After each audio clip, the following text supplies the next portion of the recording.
Hey everyone, welcome to another lecture. I hope you are all fine and doing great in your lives. It is 14th lecture and this one is the second part of 14th lecture. This is the continuation of part 1 which we have discussed earlier, and the topic of this lecture is the coordination and response. As we have discussed 14.1 and 14.2 part of this lecture in part 1. Now we will discuss 14.3, 14.4 and 14.5 topic. So we will discuss in this lecture about hormones in humans, homeostasis and tropic responses. What are hormones? Hormones are the chemical substances that are produced by a gland and carried by the blood, which alters the activity of one or more specific targets. So the glands that produce the hormones in animals are known collectively as the endocrine system. So endocrine system is a system that consists of endocrine glands, and endocrine glands are those glands that produce hormones in animals. So here this table is showing some hormones, their sources, roles and effect of these hormones in animal body. First hormone is adrenaline.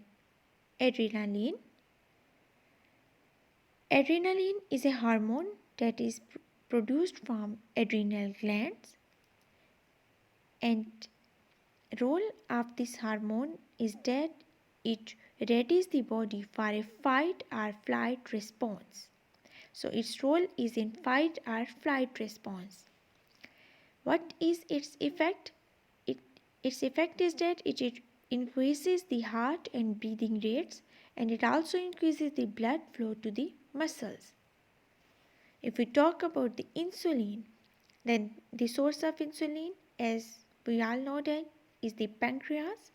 Its role is that it lowers the blood glucose levels, and its effect is it causes the excess glucose in the blood to be taken up by the muscles and liver and converted into the glycogen for storage. Another hormone is known as the testosterone. Testosterone are those hormones that are produced from testes, and these are the main sex hormones in males.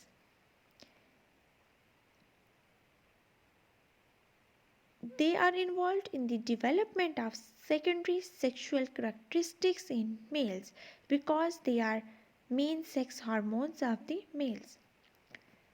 Another hormone are known as progesterone. These are produced from ovaries and they maintain the pregnancy. They maintain the uterus lining to cushion fertilized egg and allow it to develop, and it is the effect of the progesterone that they maintain the uterus lining to cushion the fertilized egg and allow it to develop to maintain the pregnancy in females.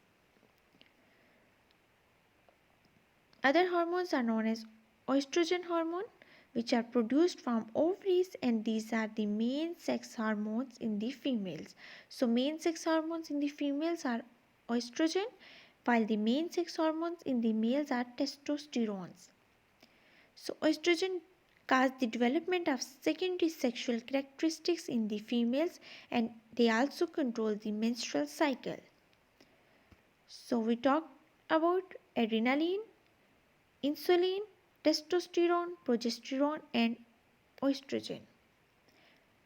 We have discussed their sources, role and effects. Now we will talk about ADH hormone. So ADH hormone is a hormone that is produced from pituitary glands, and they control the water content of the blood. What is their effect? They increase the reabsorption of water from the urine in the collecting ducts of the kidney. So that's why they control the water content of the blood. Other hormones are FSH hormone, which are known as follicle stimulating hormones. These are also produced from pituitary glands and they causes ovary to develop a mature egg cell. Their effect is that they stimulates the development of egg cells in the ovary and release of estrogen. As we have discussed that estrogen is the main sex hormone in the females. Another hormone that is produced from pituitary gland is the luteinizing hormone, also known as LH, and it causes ovary to release a mature egg cell. Its function is same, but in case of FSH causes ovary to develop a mature egg cells and LH causes ovary to release a mature egg cells. Its effect is that it stimulates the release of an egg cell from the ovary during the process of ovulation and the release of progesterone. So, these are the hormones that are produced from pituitary gland. Three types of hormones are producing: ADH, FSH and LH. So, FSH causes ovary to develop a mature egg while LH causes ovary to release a mature egg. FSH stimulates the development of egg cells while the LH hormone stimulates the release of egg cells from the ovary and it causes the release of progesterone while FSH causes the release of estrogen. Now we will discuss an important topic which is homeostasis. As all of us know that homeostasis is the maintenance of a constant internal environment. And there are two feedback mechanisms in homeostasis. First one is the positive feedback loop and second is the negative feedback mechanism or loop. So positive and negative feedback loops control the internal conditions within the set limits.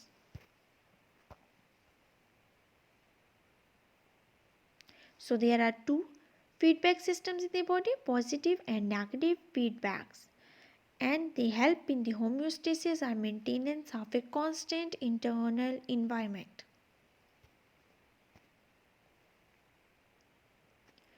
For example, our optimum body temperature is approximately 37 degrees Celsius.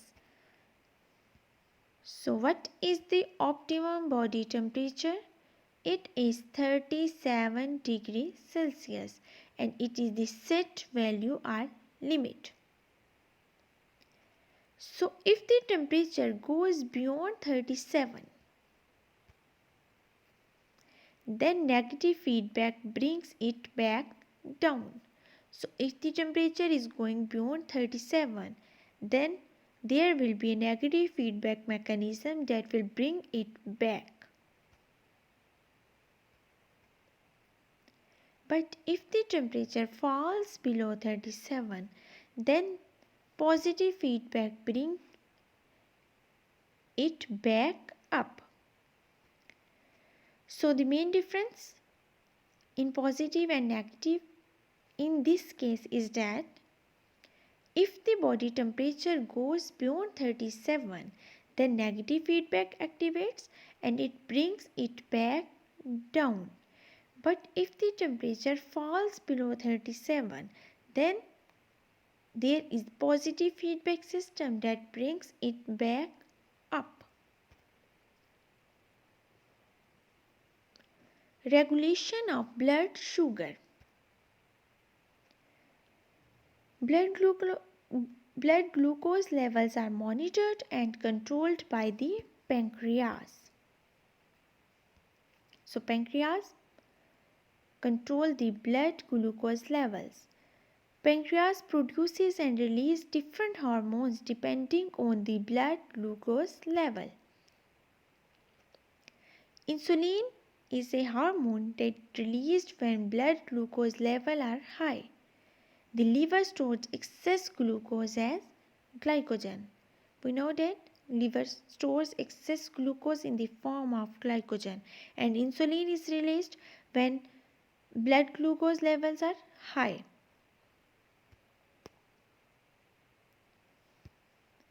And glucagon is released when the blood glucose levels are low.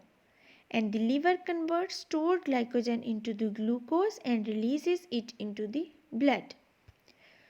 So here is an important concept. As all of us know that insulin is released by pancreas. Insulin is released when the blood glucose levels are high.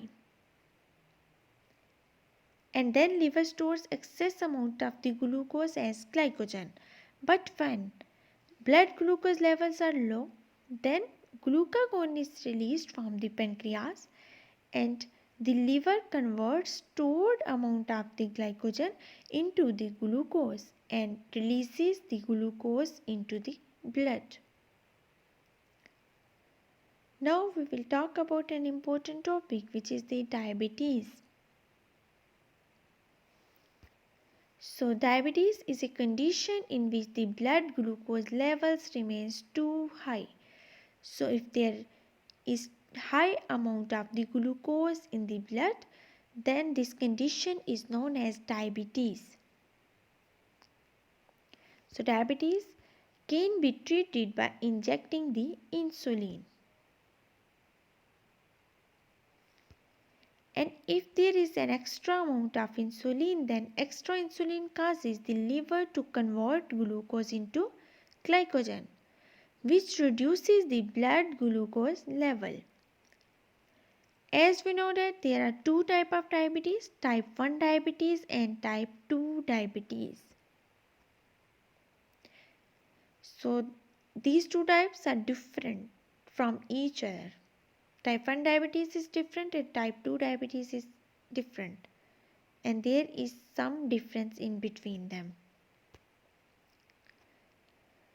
So type 1 diabetes is diabetes that is caused by the lack of insulin.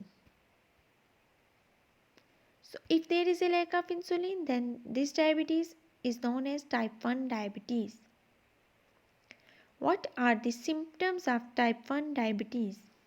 So if a person is having type 1 diabetes, he may feel tired, thirsty, there may be a frequent urination and his weight is lost. What is the treatment of type 1 diabetes? If a patient is suffering from type 1 diabetes, what will be treatment? He should take regular exercise. Injecting insulin is also treatment of the type 1 diabetes. And if a patient is having type 1 diabetes, then the doctor should monitor his diet.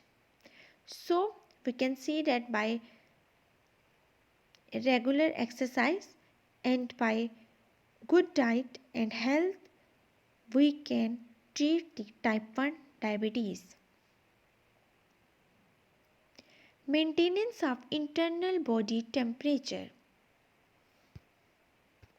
Body temperature is maintained at 36 degrees. And the body loses heat when the environment is too hot, and it retains the heat when the environment is too cold. So in this point we have discussed that the body temperature is maintained at 36 and it loses the heat when the environment is too hot, and it retains the heat when the environment is too cold. Our brain has blood temperature receptors that can modulate the temperature accordingly via certain mechanism. So our brain has blood temperature receptors and these can modulate the temperature accordingly via different mechanisms, specific mechanisms. This diagram is showing the structure of skin. So if we see this diagram, we can see the epidermis, which is the outermost layer of the skin, This is this area is showing the dermis. There are the sweat glands. Here are the oil glands. These are the nerves. This area is showing the fat. These are the blood vessels. And here are the muscles. We can see the pores in the skin, and these are the hairs. So this whole diagram is showing the structure of the skin, in which we can see the epidermis, dermis, sweat glands, oil glands, nerves, muscles, blood vessels, fat, hair and pores on the skin. What is the mechanisms to retain the heat in the body? So the first mechanism is the basic insulation. The fat layer in the skin acts as an insulator. Skin hair follicles stand up to trap a layer of air around the skin, which is also an insulator. Second mechanism is the shivering. So shivering is also a mechanism to retain heat in the body, because it increases the metabolism in the muscles and it also increases the heat circulation.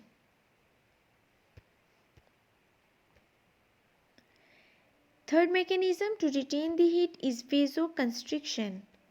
Heat is carried in the blood.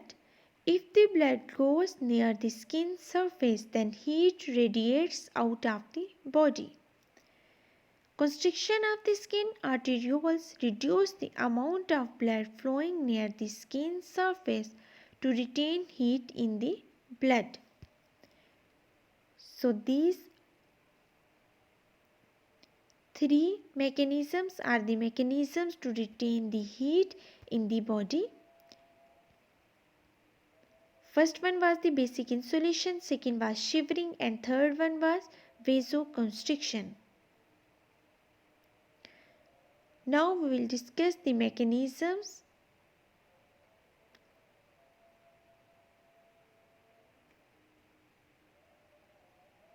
Now we will discuss the two mechanisms through which the body is cooled down, our body releases the heat. Firstly, we have discussed about the mechanisms through which body retain the heat, and now we will talk about the mechanisms through which body releases the heat. First mechanism is the sweating. So sweat is a mixture of water, salt and urea. Water evaporates from the sweat, which causes the skin and body to cool down. First was the sweating, and second mechanism is the vasodilation. Dilation of the skin arterioles increases the amount of blood flowing near the skin surface to allow more heat to radiate out of the body. So through sweating and vasodilation, heat is released through the body. What are the tropic responses? Plants need light and water for photosynthesis. They have developed responses which are known as tropisms to help make sure they grow toward the source of light and water. What is the geotropism? It is also known as gravitropism, and it is a response in which plant grows towards or away from the gravity. There are two types of geotropism: positive geotropism and negative geotropism. So if the plants grows towards the gravity, it is the positive geotropism, and if the plants grows away from the gravity, it is the negative geotropism. What is the phototropism? It is a response in which a plant grows towards or away from the direction from which light is coming. There are also two types: positive tropism and negative tropism. Positive phototropism is the process in which plant grows towards the stimulus, and negative is the process in which plant grows away from the stimulus. What are the advantages of positive phototropism? Leaves exposed to more sunlight and are able to do more photosynthesis.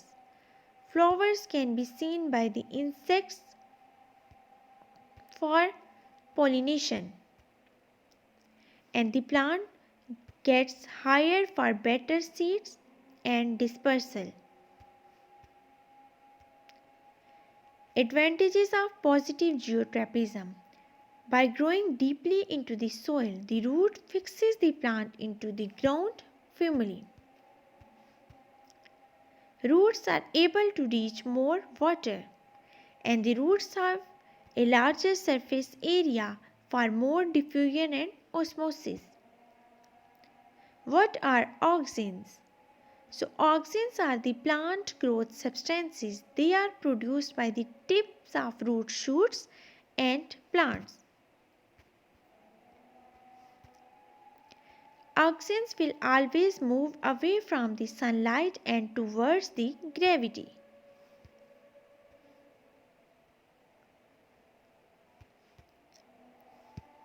So, in the shoots, auxins promote the plant growth, while in the roots, auxins inhibit the plant growth because they move away from sunlight and they move towards the gravity. So, in the shoots, they promote the plant growth, and in the roots, they inhibit the plant growth.